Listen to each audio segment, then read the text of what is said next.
Committee on Aging meeting to order. Bobby, would you call the roll, please? Sue Ashton. Here. Heidi Bassford Kirkhoff is excused.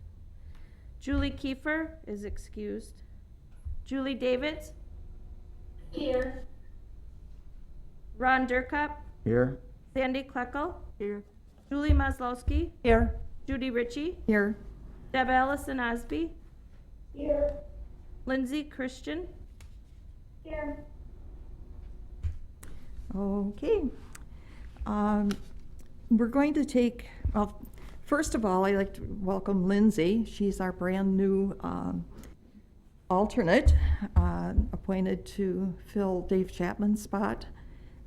Dave was recently moved out of the county, still working, but out of our area. Julie Davids was appointed to fill Lurton Blasinghame's unexpired term. And we're going to take just a little bit of time to recognize or remember Lurton. He passed away in March, just after our March meeting, which he had missed. And he was a wealth of information and support to the community. When I pulled up his obituary again, and I knew a lot of this before, but it's there. It goes on for paragraphs and paragraphs. But as it told us at the time that he had passed away, he was a member of the Sustainability Advisory Board, the Oshkosh Area United Way Community Investment Committee, the Committee on Aging, and Downtown Rotary. And that's just a little bit. It was his church, it was the community, it was a lot of the nonprofits in the area, and he was a very good family man besides. So if we can take just a little, maybe a half a minute of silence to remember him.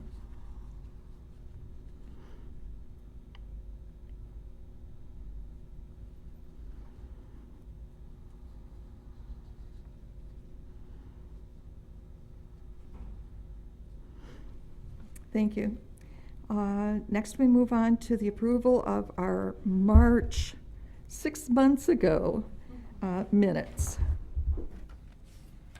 Anyone have any additions, changes, anything that needs to be done with them?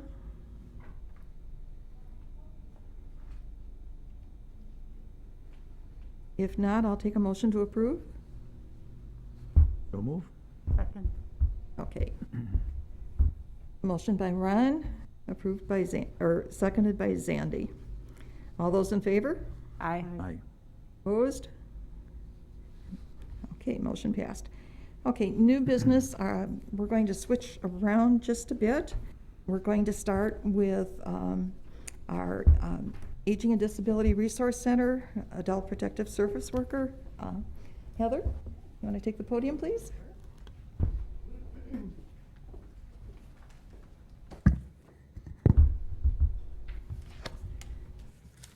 Good morning, everyone. Can everybody hear me okay? Morning. It's nice to talk to people in person, even if I do have to wear a mask, so I just have to say that. It's nice to be out and about. I know Bryn's going to be giving some handouts here for those of you who are in person.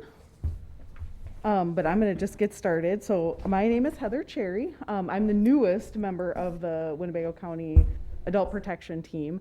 We do fall under the ADRC heading, so we are part of that group.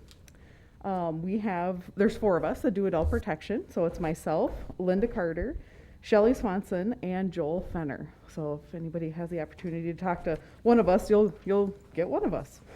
So we have 2 office locations. We do have an office here in Oshkosh, and then we do also have an office in Neenah. And so Joel is our primary worker out in the Neenah area.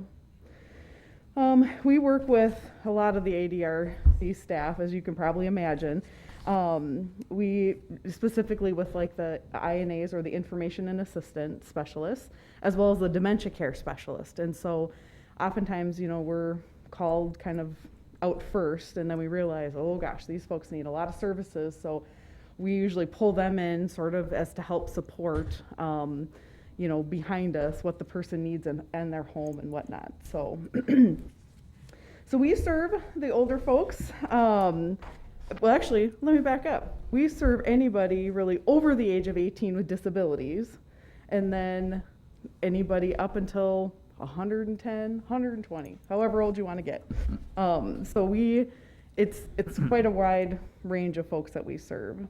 In our primary responsibilities, we are looking at investigating like neglect, self-neglect, exploitation, financial exploitation, emotional abuse, like all those kind of things. So sometimes we might not know what we're looking at, but we always encourage people to report because, we always have an opportunity to look a little deeper. And so oftentimes when we get a call, it may come in as a self-neglect, but when we dig a little deeper, we're finding that maybe there's some financial exploitation going on or there's other things. So, all right, so let's see here. So I kind of started touching on this a little bit. We do a lot of different things. So we get, calls to do welfare checks on folks. And we do call these investigations because we usually are going out in person. Now, when COVID first happened, we were really trying our hardest to do everything we could in person or on the phone before going out in person, just for everybody's safety. And as we started to learn a little bit more about, okay, can we do visits safely? Can we not? Sometimes a visit is absolutely the number one thing we need to do. We need to see people in person. And so we have started doing visits again. So that's definitely something. And as you can imagine, I'll call it the gold standard because you really don't know, what you're looking at until you can see it in person. So you can get, people will tell you things like, I haven't seen this person in a few days, or I know they've been going to their doctor, or those kind of things. But until you can actually get out and see their environment they live in, that's really what we need in order to do our job most effectively. Assess for least restrictive interventions. So this is always one of our number one priorities. We want to keep people living in their homes. I think there's still that thought out there that, we're going to come in and take the person and move them to a nursing home. And that's really not our goal at all because everybody is much more comfortable at home. And we have a lot of good service providers in the community who can help provide those services to keep people living safely at home.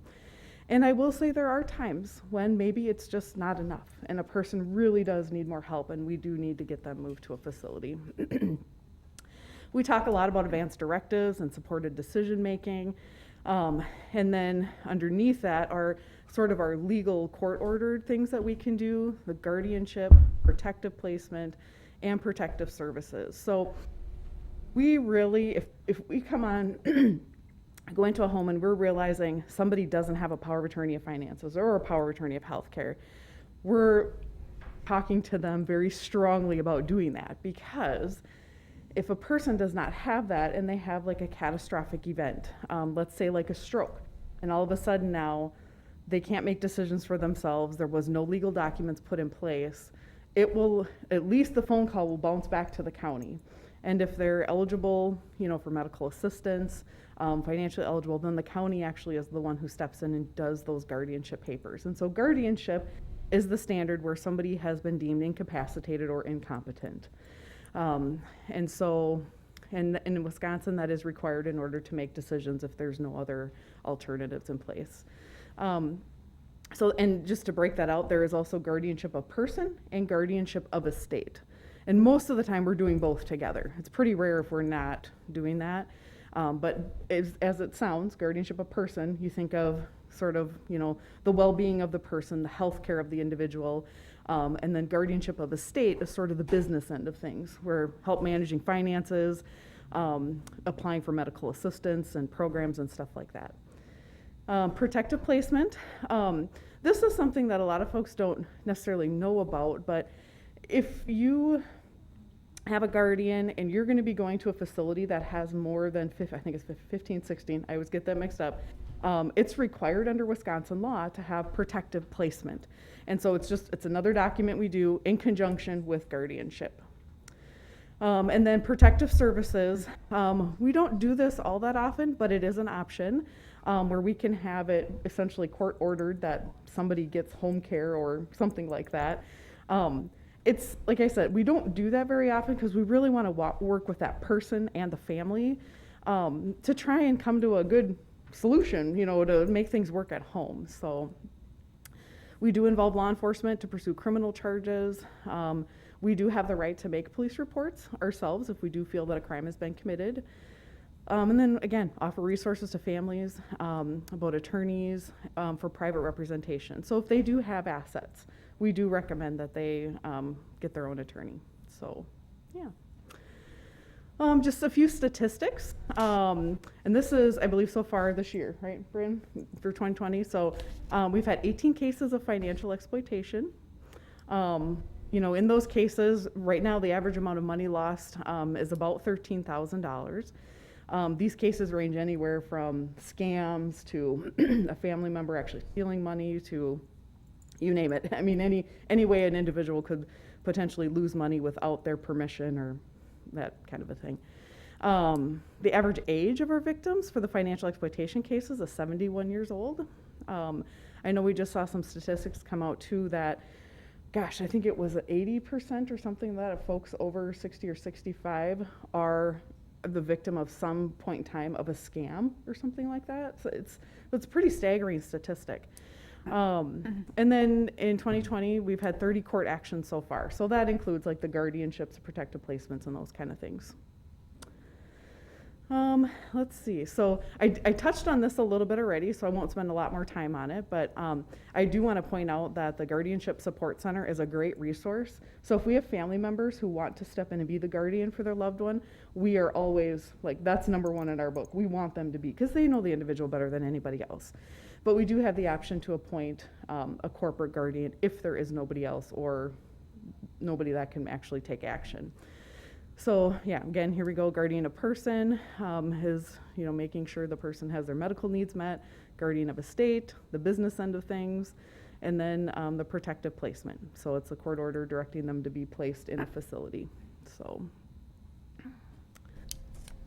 And here's just our contact information. We do have an 800 number, which is nice. We also have an email. And so I'll just give a shout out to our front desk gals who are awesome because they do a really nice job of getting some front end information. So if it's somebody we've had contact with before, we can look up notes and kind of look back to see, okay, what have we done on this case? So it's really nice to have them helping us out. And then obviously there's a Facebook page. And Winnebago County, of course, is dementia friendly, and there's more and more businesses being added to that every day.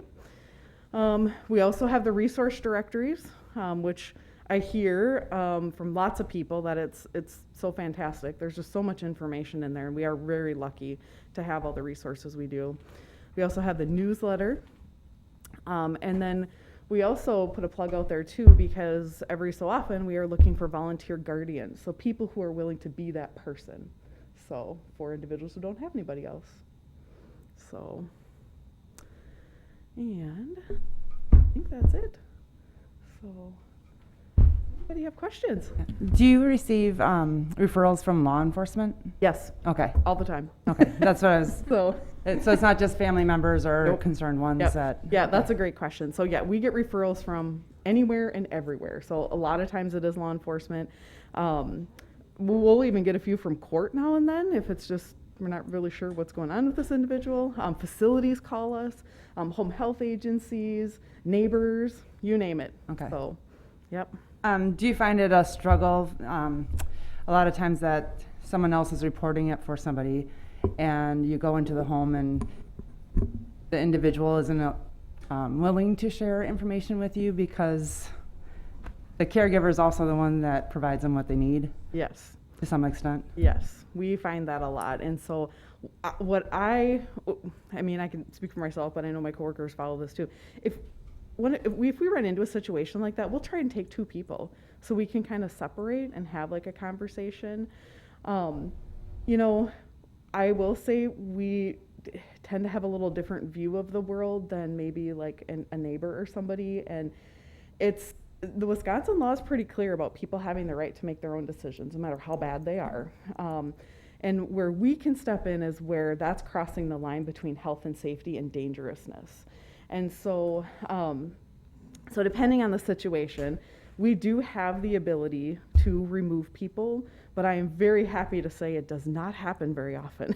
You know, we really are trying to work with community resources and neighbors and stuff like that. So when we run into a situation where there is a family member or somebody who is living in the house, caring for the individual that we have concerns about, we really do try and work with them first. And we set pretty clear boundaries that we have this expectation that, you know, either this amount of services are going to come in or not.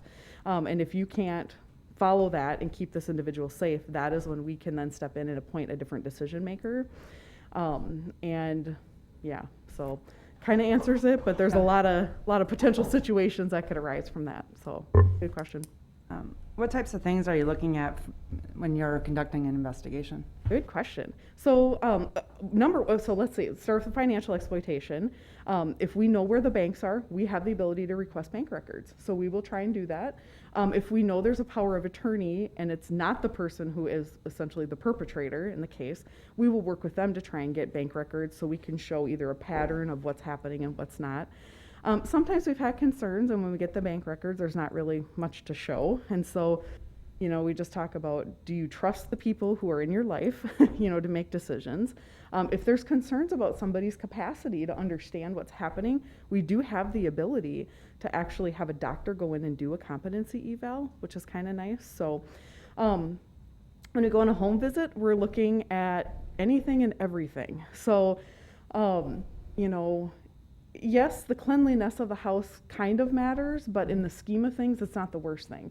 You know, so we're looking at, do we have an infestation of bugs? You know, is this person able to provide cleaning, you know, for themselves? Do they have a safe place to use the bathroom? The safety things, you know, is there a path through the house, or do they have, you know, can they move a walker through the house safely? And actually just sometimes the answer to their questions, like if they're really not wanting to answer questions, that's okay. We might come back again, or maybe try and call them on the phone. They might feel safer for whatever reason. We try a couple times, I'll say, you know, to really try and get a good picture of what's going on. We've had times where we will make a phone call to a doctor's office and say, hey, we've had these concerns come up. We've done a visit. There's maybe nothing that we can do at the moment, but we want you to be aware, because if they come in for another appointment, maybe there should be some more testing done, or take a look at their medications and stuff. You know, we're not doctors, we're not nurses, so, but I think, you know, with experience, you get to learn, okay, this person has a very clear open wound and it doesn't smell very good. You know, so we know medical attention is needed, and if they're not willing to seek that, will they let us have somebody come in? If they're not willing to let somebody come in, do we need to take more action? You know, those kind of things. So we also have the ability to bring a public health nurse out with us, which is really nice too. So we feel very connected. I mean, there's a lot of resources out there. There's also a lot of times where it hasn't gotten bad enough to where we can really step in. And those are hard, because you know, you're just kind of waiting for that thing to happen. But in the meantime, we are documenting. And so when that time does come, we have to step in. We have good information and evidence to show. So, yeah. Good question. Heather, of those 30 court cases, are any of those emergency protective placement? Yes. They are? I wouldn't be able to tell you off the top of my head okay. how many, but Okay. yes. Okay. Yeah, I don't know. I'm not exactly sure, You but yes. ready? Mhm. Yeah, Deb?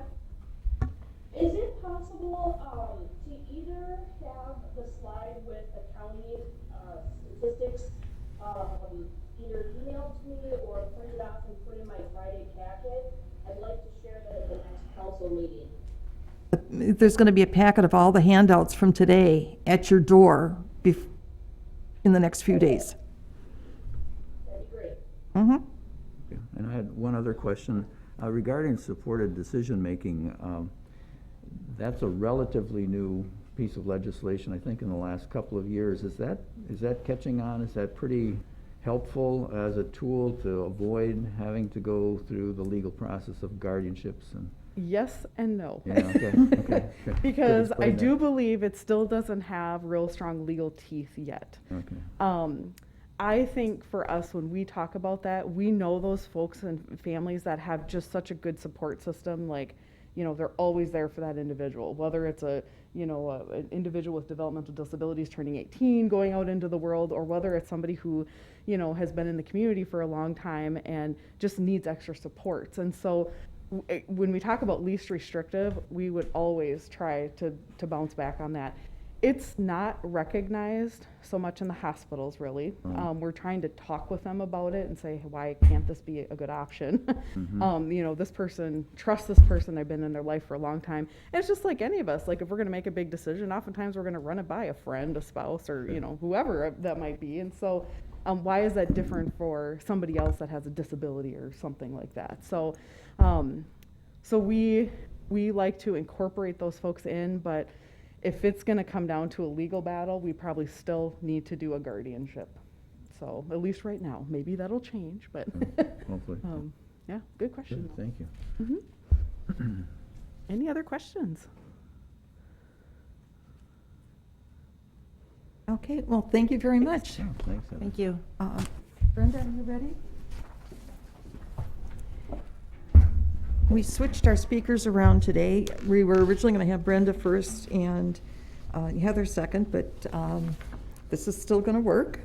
We have Brenda Doolittle with the Aurora Medical Forensic Program.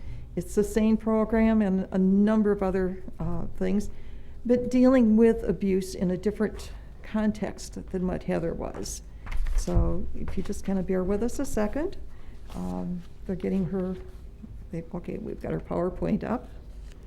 And those of you in the room have got a copy in front of you. Those at home are going to get a copy in that packet we are going to drop off at your house this week.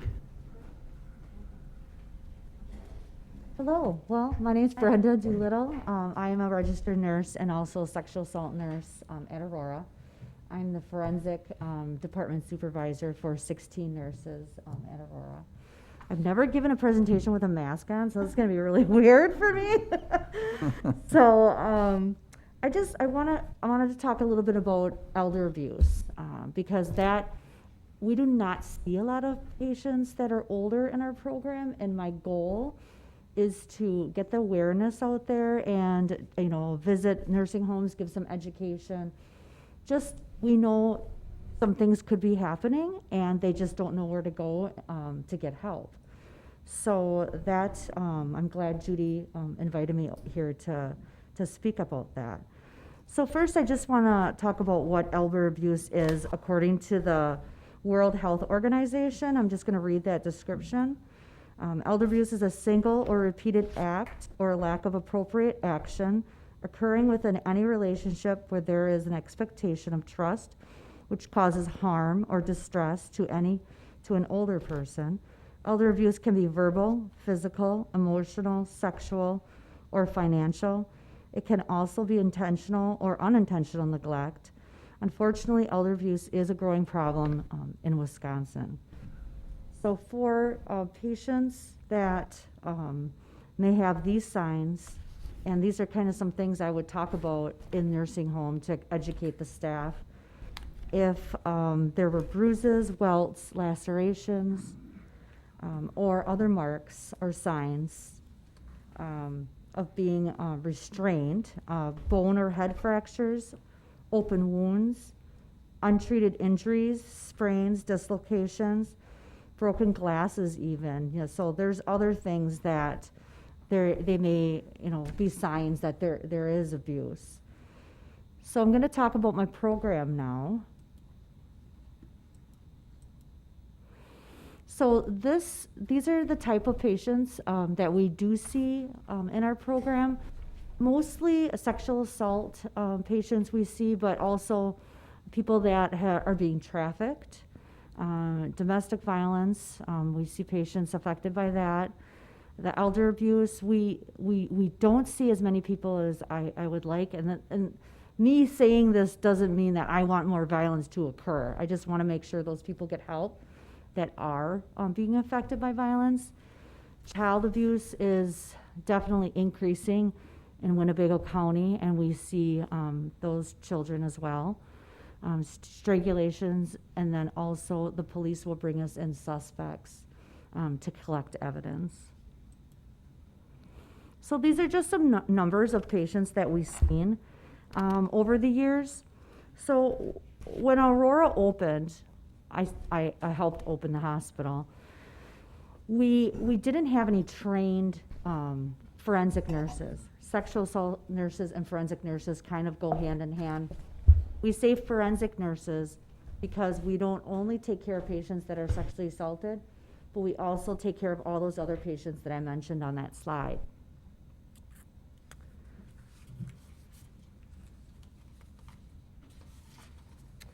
So in 2014, we started with only seeing 39 patients. It rose quickly when they hired me as a full-time supervisor. So 2015, 100 patients. 2016, can I go back? How do I go back? No? Okay. Yep, just previous. I know, but it keeps on going the other way, but that's okay. I can just improvise here. So 2015, 100 patients, 2016, 118, 2017, 140, 2018, 180, 2019, we dropped a little bit to 168. But this year we've seen so far 180 patients. Oh. So currently, we have 16 registered nurses that are providing emotional and physical support. We're located in the emergency department at Aurora, and we're our own separate department. And we're not part of the emergency department because we want our patients to have more of a private setting, like you see on the screen. And this is all new construction that we're very, very, very lucky to have. A lot of hospitals will not give this much attention or money to these types of services. Doesn't always make a lot of money for the hospital, but they have really supported us incredibly with making an area very quiet, separate, and comfortable. So in this area here that I'm showing, this is the area that we would talk with the patient. Law enforcement may be in there with us. There's always an advocate. We have to offer an advocate, and that is a support person. We work with multiple advocacy agencies in the area, but mostly Reach Counseling is who works with Winnebago County. So we serve a very large area all around Winnebago County. We have patients from Fond du Lac County, Waushara County, Green Lake County, Wapaka County, Outagamie County, pretty much all of the surrounding counties, and also even Dodge County.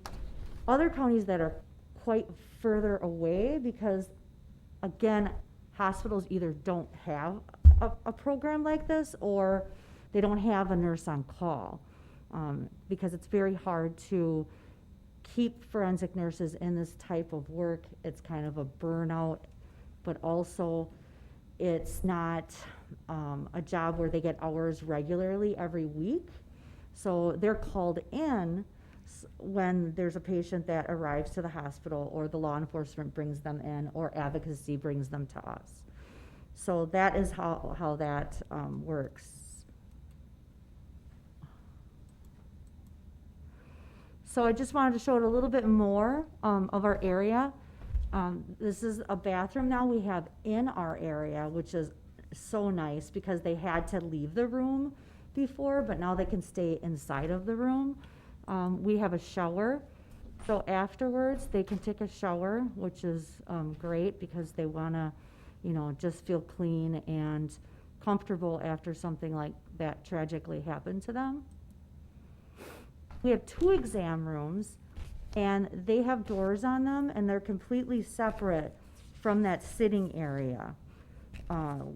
Like I said, I am so extremely appreciative and thankful for having an area like this because it's just unheard of in other areas. And even the other Auroras throughout Wisconsin that do have these programs, they don't have as much space as we do, which I'm very thankful for. So this is what we offer our patients. And these are options of care. They can do one of these things or all of them. It's completely their choice. We need to give them control in the situation while they're in with us, and we provide trauma-informed care, which is comforting care that we don't want to cause any more trauma to them while they're having the exam. So we offer a physical assessment by the registered nurse, a head-to-toe assessment, and that we can see the injuries, document the injuries, collect any DNA that we need to collect according to the history of the assault. We will give medications to prevent any gonorrhea, chlamydia, something called trichomonas and bacterial vaginitis, and also HIV treatment and pregnancy. So if a patient would come to me within 72 hours, I'm able to give them HIV prophylaxis. And what that does is pretty much prevents the HIV from getting into the cell. It kind of blocks it, but there's only 72-hour window for that. If it's over that, then we can't, it's not gonna work, but it's 80% effective, which is great. And also with that medication, it's very expensive. It's like about $3,000 a month because they have to take it for 28 days. But Aurora is paying for all of that medication for the patient now. Many insurance companies or pharmacies don't hold it because it's expensive medication. If it expires, then they lose that money. We also fluoresce DNA areas and swab if those areas are fluorescing with a black light. And we take forensic photographs and we do the written documentation because that's all evidence of the assault that happened to them. We also do something called drug-facilitated sexual assault. So if someone would come in to me and they would say, I don't know what happened, I don't remember from this time to this time, well, it's possible that they may have been given something. So if they get to me within 24 hours, I draw their blood. If they get to me within 96 hours, then I do urine as well, up to 96 hours. That blood and urine is sent to the crime lab in Madison, and they test that according to the direction of law enforcement. Like I said before, the connection with counseling and advocacy, they follow up with them afterwards as well as me. And then all of the things that we do for sexual assault is covered by something called a SAFE fund. That's a sexual assault forensic exam fund through the state of Wisconsin. That covers everything.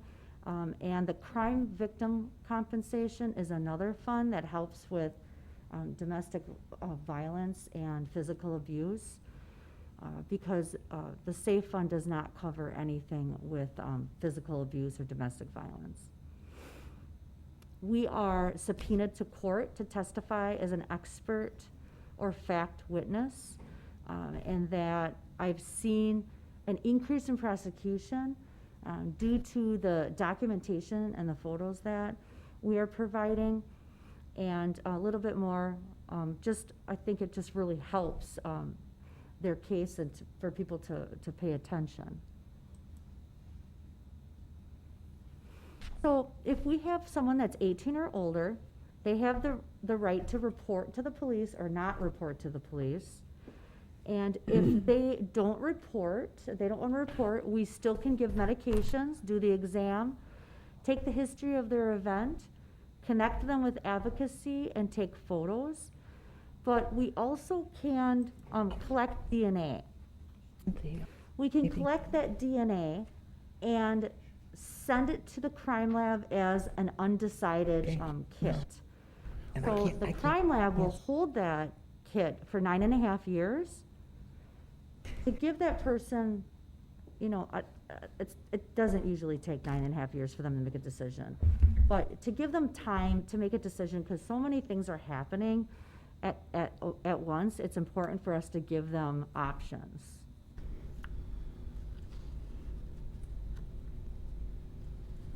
So I'm going to show you just a little bit about this camera that we've had for about 5 years.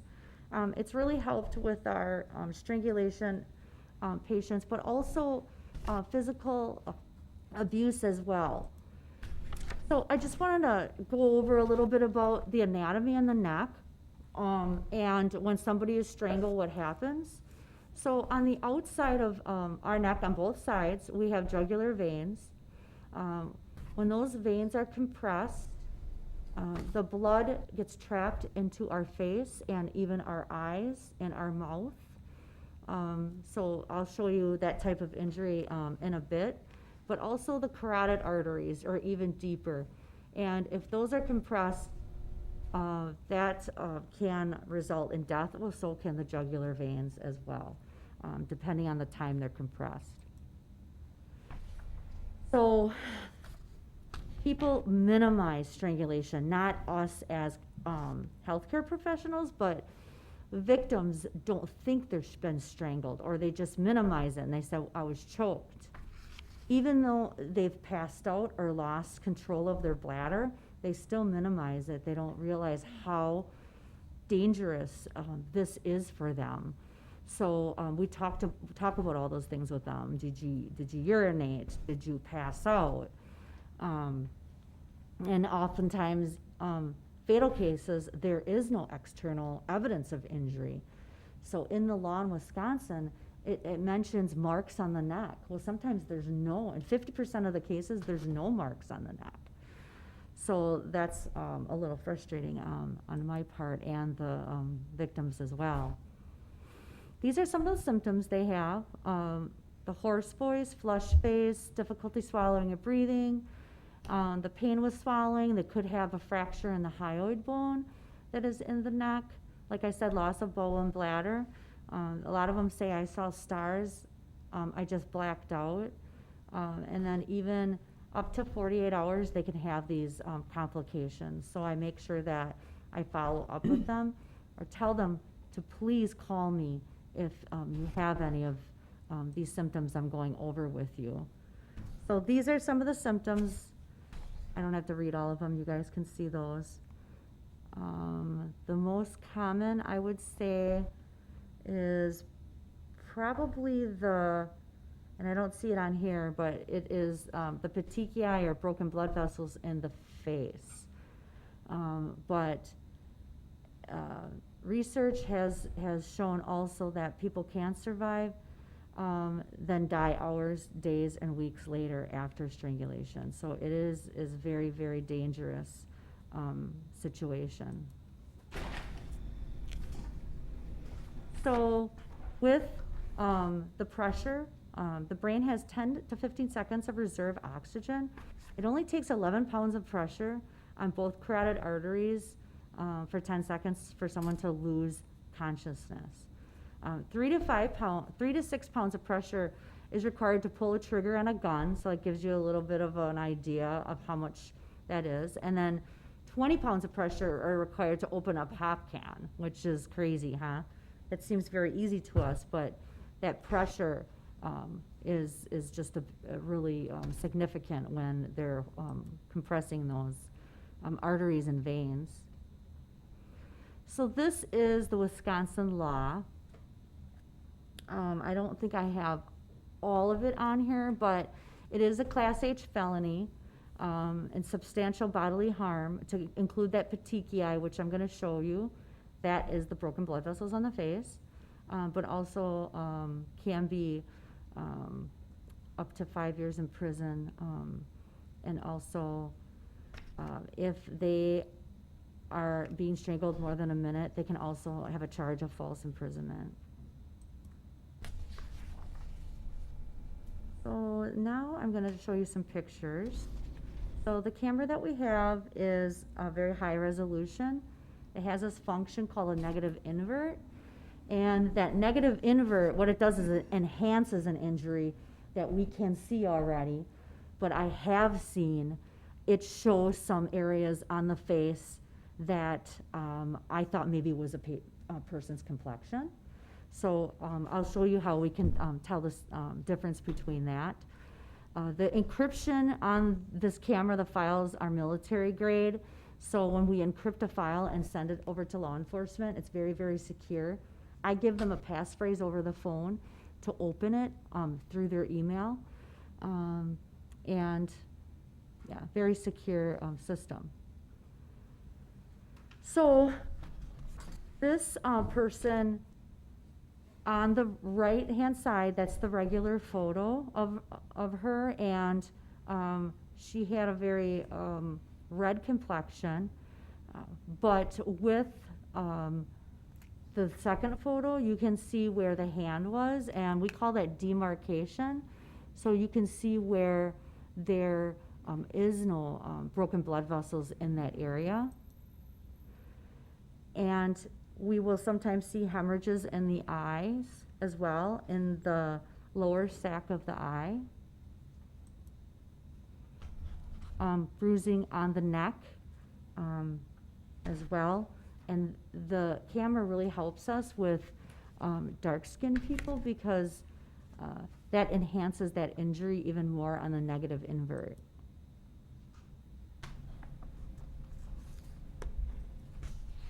So this is a bite mark, and you can just tell, you know, you can see that so much more clear on the negative invert here.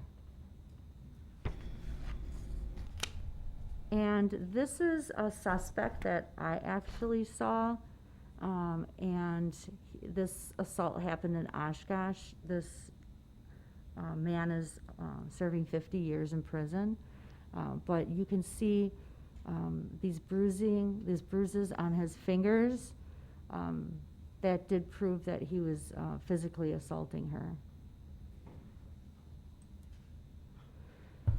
This picture is what I talked about before with the fluorescing of things. So if somebody has like biological evidence on their clothing, such as semen, urine, anything, any biological evidence of DNA, if that fluoresces, we can swab that area, even on their bodies.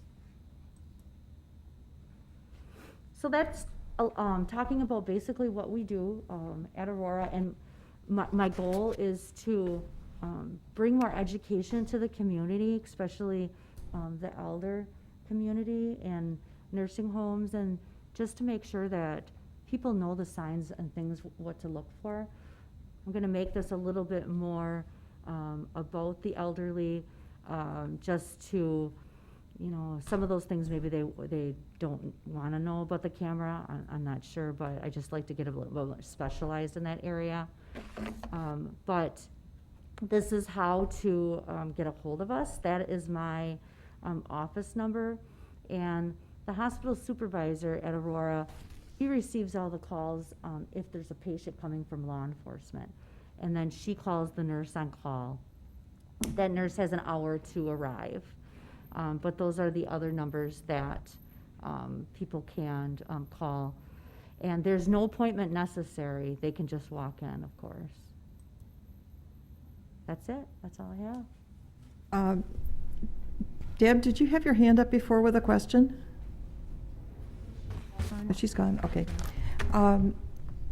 Couple of things, and I'm thinking back a couple of years ago when one of the school resource officers had a child, or children, that they felt were being abused, and the parent would not allow them to come into your program to be examined. The pictures that the police were taking with their camera or their phones are not admissible in court, correct? Because they're not of the grade that you have. Given that information from that resource officer, our service club, Altrusa, purchased a camera like that for the police department. Mm-hmm. So they're able to go out on site and get. So that's a starting point. And with that evidence, they can usually encourage someone to come in to you Yeah, yeah, probably easier right. than just out in the field otherwise. Mm-hmm. Yeah, that's correct. That was very helpful. And the fact that with your, inverted image, it shows a lot of things that we're not seeing otherwise, Mhm. or the degree of it. So a minor bruise ends up looking much more serious Mhm. when you get it, correct? This enhances that injury. Sometimes someone may have a birthmark or something, but we're able to see different parts of that bruise in the negative invert that can be diagnosed as, yes, that was a Mhm. bruise or pattern injury, which Okay. it could be like the knuckles or an object or something Mhm. like that. Mhm. Okay, another thing, when you're doing these exams, part of the evidence is the clothing they're wearing. Yes. So you have a need for, We do have clothes that are donated to us from Reach Counseling. They donate a lot of things to us. But new clothes are nice to have on hand because we do have to take their clothes and then we give them new clothes in return. I think the thing that we are lacking are bras because bras are very expensive and we take their very expensive bra, they're not very happy. We don't have bras to replace, the bra we have to take. Mhm. So in other words, some of the folks, some of the service organizations and things can really get behind you in some funding for some of those supplies. Yes, yep, We take new clothing of any sort, socks, underwear, yoga pants is what we mostly like to give out, comfortable clothes, t-shirts, and then the shampoo, conditioner, toothbrush, toothpaste, all those things they use to clean up after the act. Okay. Anyone else here at the table with questions? Brenda, I have one. I think I caught you right. It was, so far this year, 2020, 180, which is equal to all of 2018. Is there some thought that there's some implications or impact on sexual assaults related to the COVID Well, pandemic and all of that going on? I thought because of the COVID, people were afraid to come in the hospital. Yeah. But I think that law enforcement, giving them education and also the community education and awareness is what is bringing more patients in. Not that violence is increasing. I think it's awareness. They're able to know where to go and what their resources are. You're doing a good job of getting the word out. Thank you. Good. She is. Yeah. Brenda and I have had contact off and on for quite a period of time with her program. Yeah. And I have a neighbor that's one of her nurses, so Yeah. I hear lots. And so I really thank you for coming in Well, and you're welcome. sharing Thank the you for inviting information. me. Appreciate it. Not all of our elders are obviously the sexual abuse, but there are so many other abuses that go on, and to know how much, and I think back to when I was with Meals on Wheels, how much more evidence you have when you're going to court to pursue something, and more justice for the people we're serving. Exactly. So, thank you. All right. Thank you.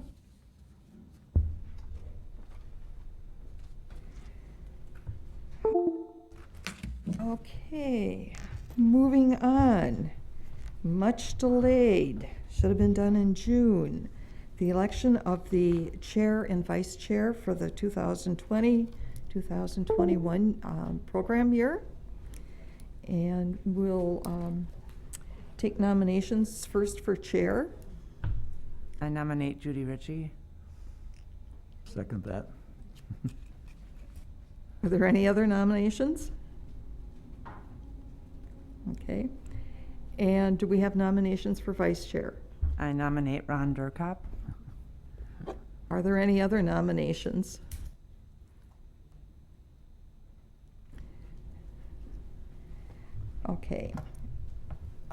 get a second on, okay. Do we have a second on that nomination for Ron? Second. Okay.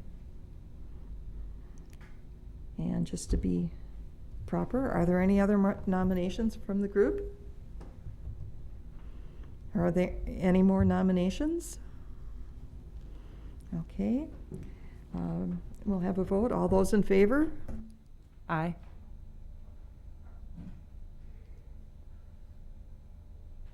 Those of you at home, you want to chime in? Yes, no, or wave, or whatever?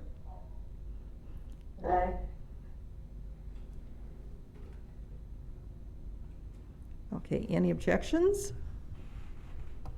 Okay. Julie Davis just chatted thing. If you could repeat the nominations, I think. Okay, the nominations are Judy Ritchie for chair and Ron Durkop for vice chair.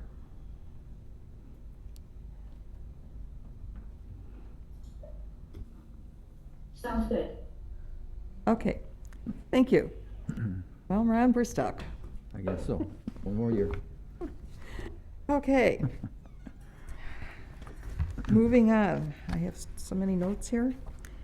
The presidential election and, okay. With all the issues that we've had throughout the year with the elections, the city in their wisdom, or our council, made the request that we have absentee ballots, or requests for absentee ballots sent out to most of the eligible voters in the city.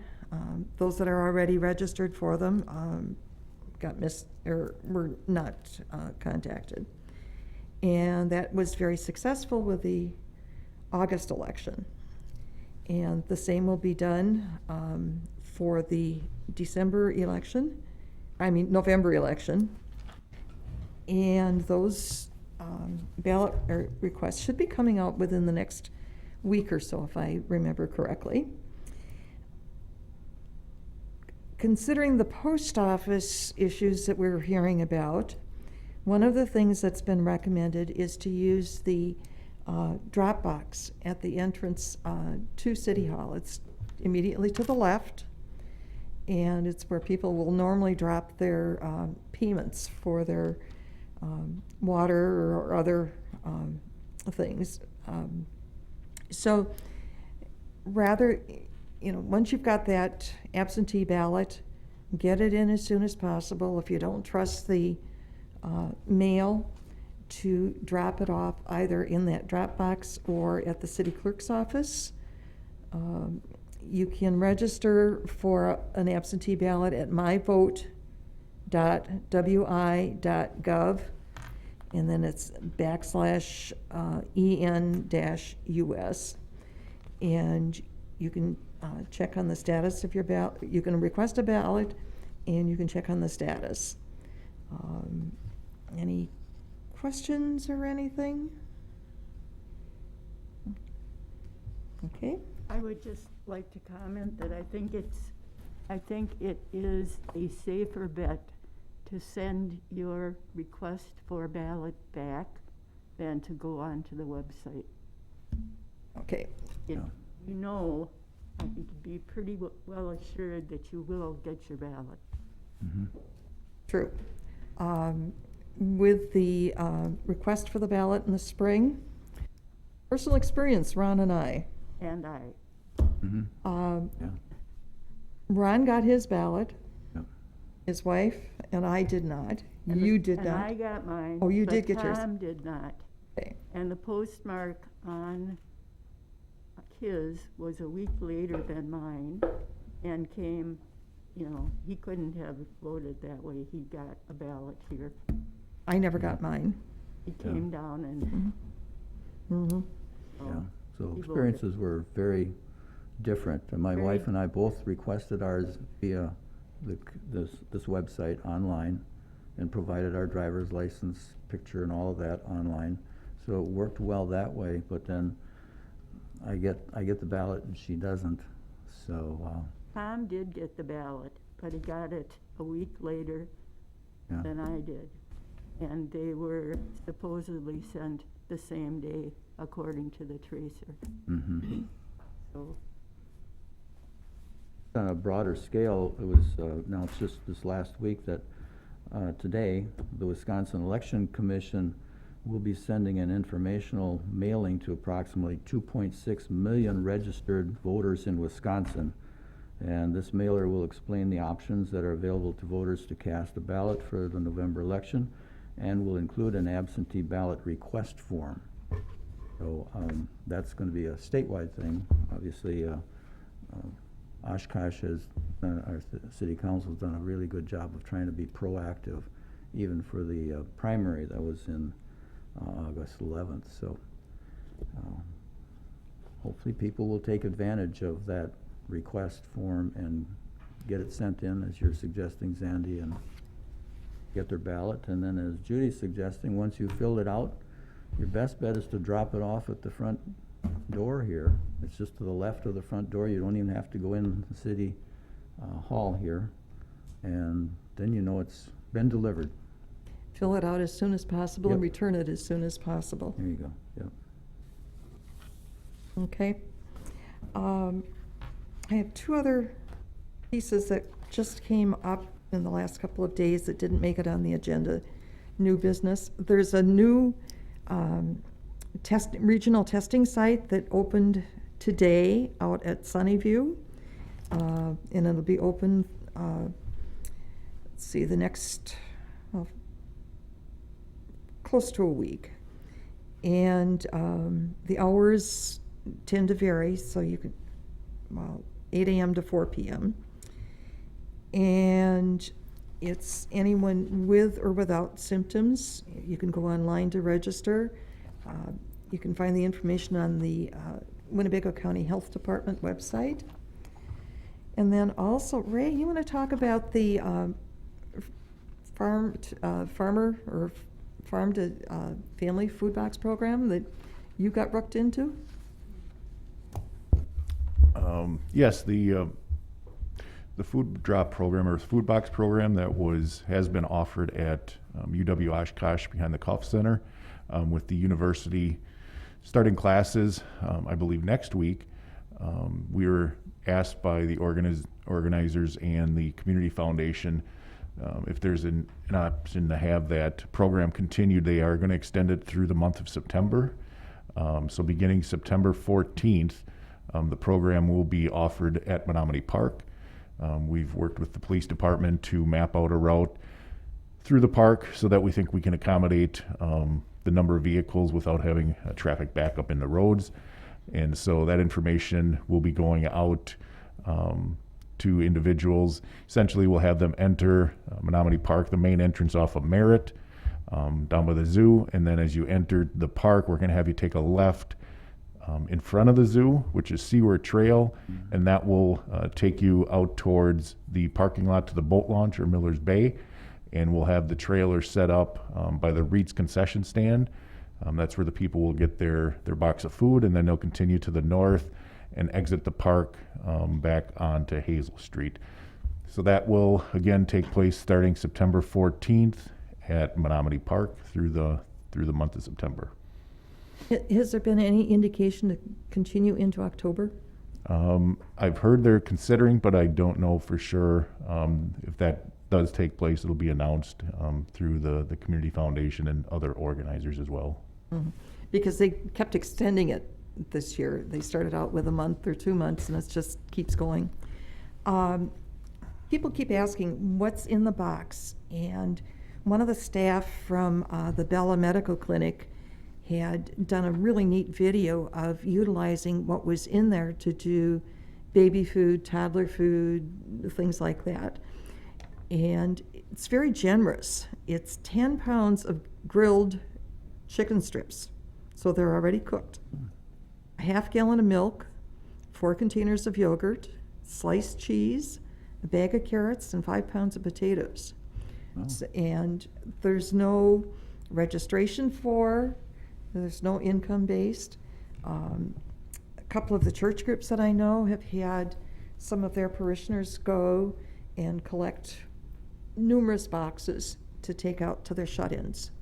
And it's been very successful and very well received. So if you know somebody that's in need and can't get there, consider going and getting it and helping them. And I think that's a really good location too.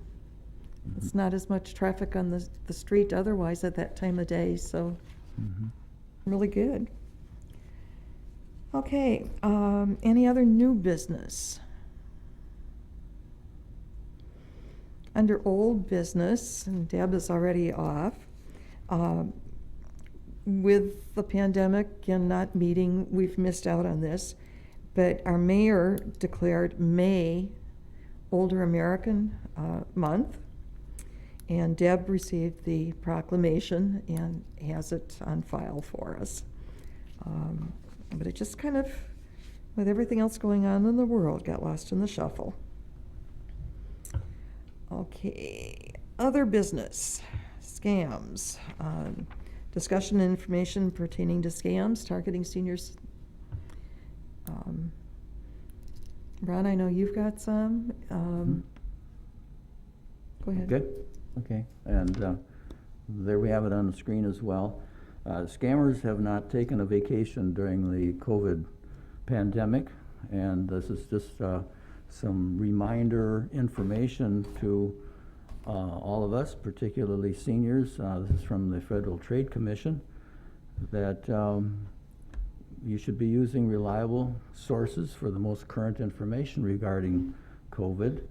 And you see on the screen wisconsin.gov /COVID-19 for your state statistics and information, but also the Centers for Disease Control, the CDC, and the World Health Organization are also sources that you can get a wide view, if you will, of the information we need. Ignore online offers for vaccinations and home test kits. They don't exist yet. There are currently no vaccines, pills, potions, lotions, lozenges, or other prescription or over-the-counter products available to treat or cure coronavirus disease. Those who are promoting such options are scamming you. The next one is know who you're buying from. Hang up on robocalls. Scammers are still using illegal robocalls to pitch everything from scam coronavirus treatments to work-at-home schemes. The next one is don't respond to scammers calling about a loved one in danger. That's kind of a universal type scam that has been used well before the coronavirus. Usually they're asking you to wire a payment for treatment or medical assistance in the COVID-related robocall, and the bottom line there is to simply hang up. Fact check information. Scammers and sometimes well-meaning people share information that hasn't been verified, so before you pass on any messages, contact trusted sources. The next one is to research organizations before making donations. There's plenty of organizations that are seeking, are asking for contributions, and if someone wants to a donation in cash, a gift card, or by wiring money, don't do it. Just don't do it. And the next one is don't respond to texts and emails about checks from the government. That information is something that you'll get from official sources or via some sort of a notice in the mail, and not from a email or a text. They're not coming in that format. So those are some tips just to be careful. Always be vigilant, because the scammers are eager to take advantage. Okay, I have something from the Winnebago County Sheriff's Department. And on August 21st, they received a report from a fraud victim that had one of the calls. And rather than just wiring the money or the gift cards, the person that was to be collecting the money actually came to their home. And there'd been a report similar to that in Ozaukee County like 4 days before that. So they're getting more and more intimidating with what they're doing. So definitely be careful. Did you have any others? No. Okay, anybody else? Okay. Julie, Yes. this is a new scam that I wasn't aware of, but my son received a letter, saying, hey, you qualify for a student loan consolidation and payment reduction, program, and the idea is he would, write them a check, and then all of his loan be dramatically reduced, and it's a scam. So they would get Josh's money, and then that would be the end of it. So that scam is going around too. Wow. Okay. Okay, in the interest of time, one of the new things that we were adding to our agenda is we're calling it Silver Linings, the good that's happening in the community during the pandemic. And we're going to keep it to just one today. And Julie Maslowski, you said you have lots. I do have lots, but I would say one of my favorite stories is this one. So during this time, we were delivering meals to our residents, to their apartments, and it kind of gave us a chance to get to know them on a more personal level. It was a resident's birthday, and one of the servers had seen an iris that she had painted in her room. So she cut an iris out of her garden and brought it to her on that day. And she would never have known that had we not had that more personal connection that we got to experience during that time. So I would say that's a little silver lining, and that's a good way to end the meeting. It is, and that's the thing that we need to do is, and I just did an interview with Samantha Strong from the Oshkosh Herald on communication and kind of trying to reduce the isolation and loneliness. And so much of what I hear are those little things mean so much more than the long conversations that may take more energy or something. And something like that it wasn't just the flower coming in, it was that flower there for days. And what a smile it put on their face. So I think that's wonderful. So other than that, we're going to move on. We have an opening for an alternate on this committee, which means that the individual would have the right to sit at the table with us, to be a participant in all of the discussions. However, they would not have a vote unless we're missing one of our regular members at the table.